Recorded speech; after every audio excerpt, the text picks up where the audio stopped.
रात के ठीक 12 बज रहे थे जब रवि के फोन पर एक और ऑर्डर आया।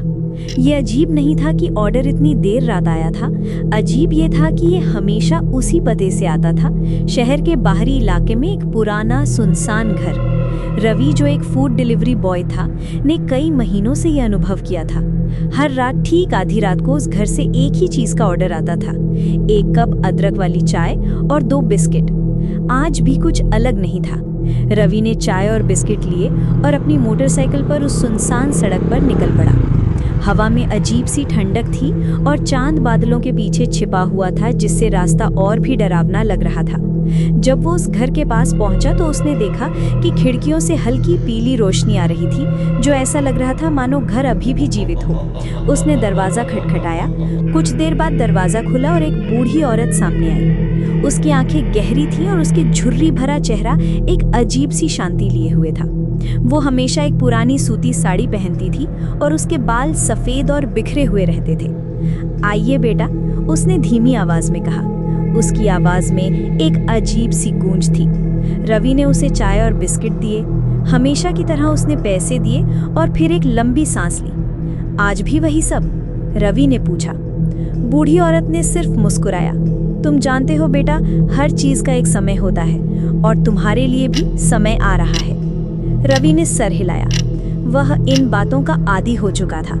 हर बार जब वो बूढ़ी औरत से मिलता था तो वो उसे भविष्य के बारे में कुछ न कुछ बताती थी।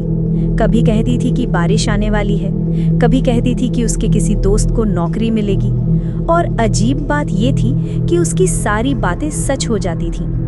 आज बूढ़ी औरत ने कहा, अगले हफ्ते तुम्हारे हाथ में एक बड़ी रकम आएगी और उसके बाद तुम एक नया रास्ता चुनोगे।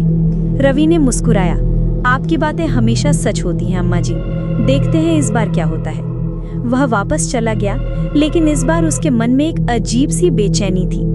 अगले हफ्ते, जैसा कि बूढ़ी औरत ने कहा था, उसे एक लॉटरी में बड़ी रकम मिली। रवि हैरान रह गया। उसकी बातें हमेशा सच क्यों होती थी? एक रात रवि को उस घर से ऑर्डर देने के बाद बूढ़ी औरत ने उसे रोक लिया। बेटा, उसने कहा, उसकी आवाज़ इस बार थोड़ी तेज थी, तुम्हारा भविष्य बदल रहा है। तुम्हें एक नया काम मिलेगा, एक ऐसा काम जो तुम्हें बहुत दूर ले जाएगा। अगले दिन रवि को एक बड़ी कोरियर कंपनी में नौकरी का ऑफर मिला, जिसमें उसे देश के दूसरे शहर में जाना था। ये एक बेहतरीन मौका था, लेकिन उसे ये भी पता था कि इसका मतलब था कि वो बूढ़ी औरत को फिर कभी नहीं देख पाएगा। जब वो आखिरी बार उस घर से ऑर्डर लेकर आया तो बूढ़ी औरत ने उसे देखा और उसकी आंखों में गहरी उदासी थी। तुम्हारी यात्रा लंबी होगी बेटा, उसने कहा, लेकिन हमेशा याद रखना, अतीत से सबक लेना और भविष्य पर नजर रखना। रवि ने बूढ़ी औरत को धन्यवाद दिया और अपनी यात्रा पर निकल पड़ा।